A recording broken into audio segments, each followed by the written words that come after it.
Selamat pagi anak-anak, jumpa lagi dengan Bu Titi dengan pembelajaran fisika.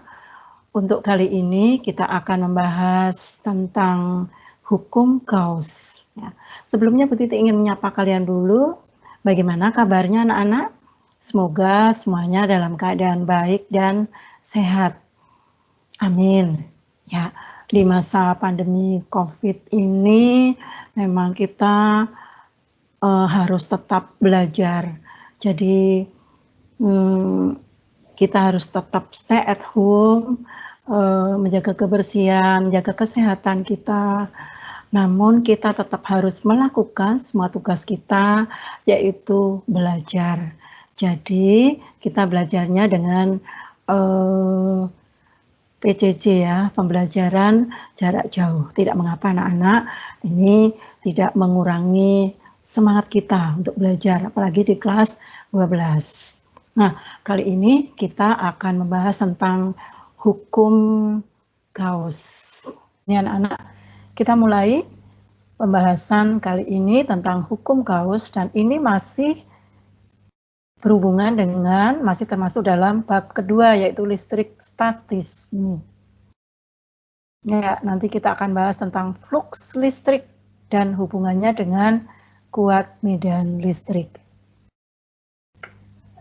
Ya, apa hubungannya flux listrik dan kuat medan listrik? Nah, sebelumnya di sini kita mengingat bahwa medan listrik ini sebagai besaran vektor yang digambarkan dengan garis-garis yang memiliki arah atau anak panah. Nah, ini di gambar ini ada muatan sumber positif, maka arah medannya adalah keluar. Jika arah muatan sumbernya negatif, maka arah medannya adalah ke dalam atau mendekati. Nah, apa itu flux listrik? Ya. Jadi di dalam hukum Gauss ini ada istilah flux listrik. Ya, ini flux listrik adalah flux listrik atau disimbolkan dengan V. Ya, V itu lambangnya seperti sebuah lingkaran yang dipotong seperti ini. Ini flux listrik. Adalah jumlah garis-garis medan listrik yang menembus secara tegak lurus pada suatu bidang. Ini adalah flux listrik. Coba Bu Titi beri tanda supaya jelas definisinya. Katakan saja ini flux listrik. Ini simbolnya tadi. Ini. Nah, ini jumlah garis medan listrik, jumlah E, yang menembus secara, nah Bu Titi beri garis tegak lurus ini, pada suatu bidang atau luasan. Nih. Kemudian bagaimana dengan medan listriknya? Besar medan listrik ini disebut dengan kuat medan listrik. Didefinisikan juga sebagai kerapatan garis medan listrik. Nah, dari dua pengertian di atas dapat disimpulkan hubungannya sebagai berikut. Jadi V, flux, E kali A. Atau flux adalah EA cos theta. Nah, kita lihat gambar yang pertama. Di sini kita lihat gambar garis medannya ini miring ya. Lalu di sini bidangnya, bidang luasannya ini. Kemudian ada garis normal. Garis normal ini adalah garis yang tegak lurus bidang. Nah, jadi garis medannya ini membentuk theta. Padahal yang dimaksud adalah secara tegak lurus, jumlah garis gaya medan listrik yang menembus secara tegak lurus. Itu yang dimaksud dengan flux. Maka fluxnya adalah, yang dicari adalah yang tegak lurus. Kalau ini membentuk theta, berarti cos-nya ya, nilai cos-nya. Nilai yang tegak lurus ini. Nah, dengan demikian flux adalah EA cos theta. Sedangkan yang dimaksud dengan theta adalah garis antara garis medan listrik ini dengan garis normal bidang. Garis normal bidang adalah garis yang tegak lurus bidang. Ini bidangnya, ini garis normalnya. Nah, sekarang gambar yang kedua. Yang kedua, jika garis medannya tegak lurus, garis normal, atau tegak lurus bidang, tetapi sejajar garis normal. Ini berarti tetanya adalah 0, karena E-nya sejajar dengan garis normal. E-nya tegak lurus dengan bidang. Dengan demikian, nilai cos dari nilai tetanya adalah 0 karena ini sejajar. Nah, cos 0 itu 1, sehingga nilainya adalah EA, ini sampai ke sini lagi, EA cos 0. Cos 0 itu 1, sehingga E kali A. Nah, sekarang yang ketiga, sekarang garis medannya adalah sejajar bidang. Sejajar bidang ini termasuk tegak lurus dengan garis normal, sehingga sudut tetanya adalah 90 derajat. Dengan demikian, nilainya adalah cos theta, cos 90 itu berarti 0.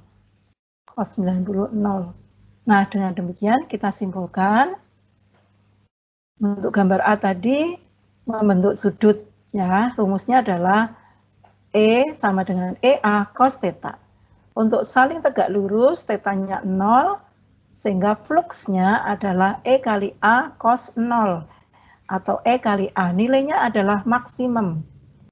Kemudian, jika sejajar bidang maksudnya, maka fluksnya 0, minimal. Ya, kita simpulkan bahwa fluks yang nilainya minimal adalah yang sejajar, garis medannya sejajar dengan bidang. Sedangkan yang maksimal adalah garis medannya tegak lurus bidang. Ya, ini keterangannya, flux adalah V, ini flux listrik satuannya Weber, lalu E kuat medan listrik satuannya Newton per kolom, A luas bidang yang terbatas garis-garis gaya, ini luasannya maksudnya satuannya meter persegi, lalu theta sudut antara E dengan garis normal bidang. Nah, dengan menggunakan definisi dua besaran di atas, maka Gauss merumuskan hubungan antara besaran sebagai berikut. Ini yang dimaksud dengan hukum Gauss. Bunyinya adalah jumlah garis medan atau flux listrik yang menembus suatu permukaannya sebanding dengan jumlah muatan listrik yang dilingkupi oleh permukaan. Nah, ini Bu Titi beri ini jumlahnya, jumlah flux listriknya sebanding dengan muatannya, dengan muatan atau dengan jumlah muatan. Ya, semakin besar muatannya, semakin besar jumlah garis medannya. Ya, jadi semakin besar jumlah muatannya, maka semakin besar juga jumlah flux listriknya. Pernyataan ini tadi dikenal dengan hukum Gauss. Ya. Nah, rumusnya dapat dirumuskan tadi. Faktor pembandingnya adalah 1/E0. Ini adalah nilai kerapatannya, kerapatan permitivitas dalam hamba udara, sehingga dapat dirumuskan sebagai flux V sebanding dengan Q, atau flux adalah Q per E0.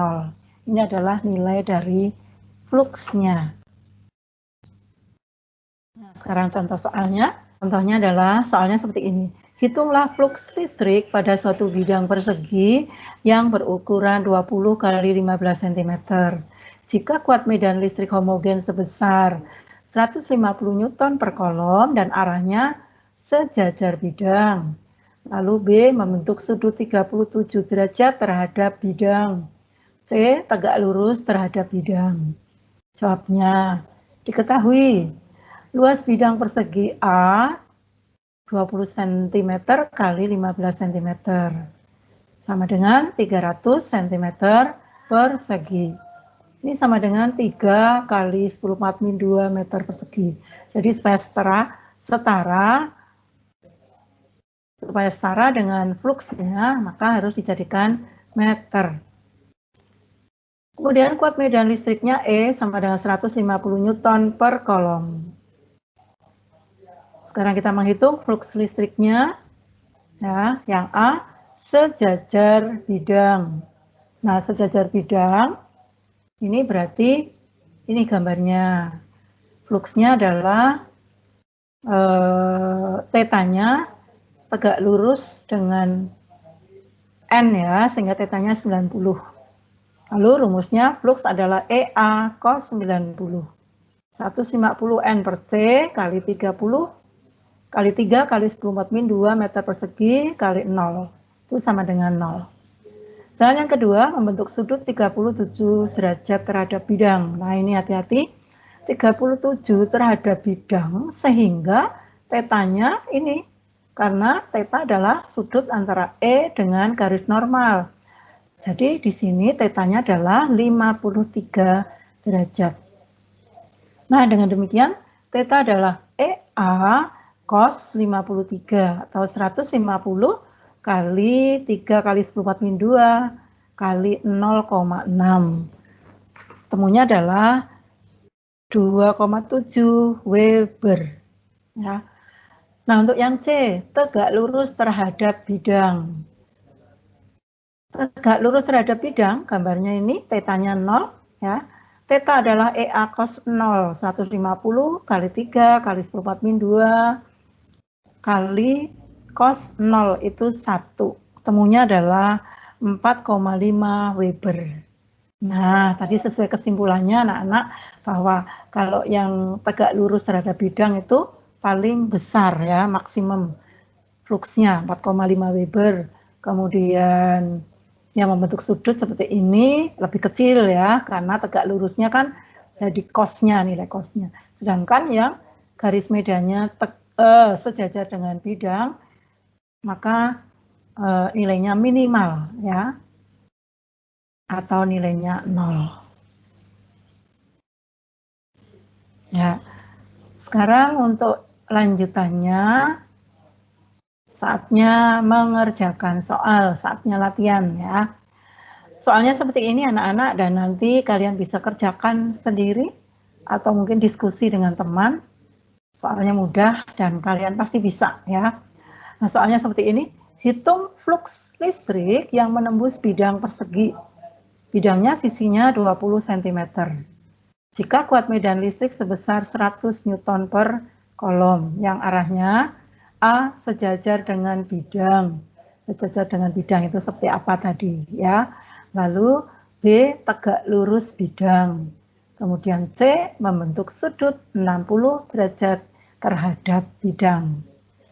Ya, seperti itu anak-anak, kalian kerjakan sebagai latihan, karena semakin banyak latihan, pasti kalian akan lebih paham, lebih tahu, menambah pengertian dan konsep-konsep kalian akan temukan melewati banyak latihan soal.